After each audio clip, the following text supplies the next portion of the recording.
నమస్తే ఎట్లున్నారు అందరూ? ఈ వీడియోలో రాగి డ్రై ఫ్రూట్ లడ్డు మా ఇంట్లో ఎలా చేసుకున్నామో చూడండి. దానికి కావాల్సిన ఇంగ్రీడియంట్స్ బెల్లం, వాల్నట్స్, పంకిన్ సీడ్స్, కర్బూజా సీడ్స్, జీడిపప్పు, నువ్వులు, సారపప్పు, సన్‌ఫ్లవర్ సీడ్స్, బాదం, డేట్స్. మెయిన్ ఇంగ్రీడియంట్ కావాల్సింది రాగిపిండి. రాగిపిండి నెయ్యేసుకొని ఏంచుకొని పక్కన పెట్టుకోవాలి పచ్చివాసన పోయేదాకా.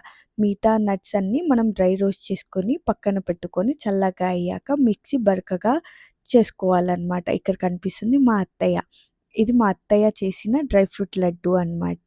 ఇది super healthy food. Kids nuts తినకుంటే ఇలా చేసి పెడితే బాగా తింటారనమాట. మీరు కూడా ట్రై చేయండి. బెల్లం మనకు కావాల్సినంత యాడ్ చేసుకోండి.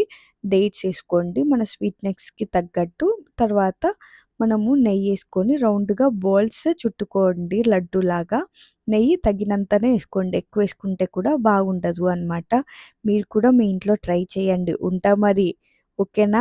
లైక్, షేర్, సబ్స్క్రైబ్ మర్చిపోవద్దండి. మీరు కూడా ట్రై చేసి కింద కామెంట్ సెక్షన్‌లో కామెంట్ చేయండి.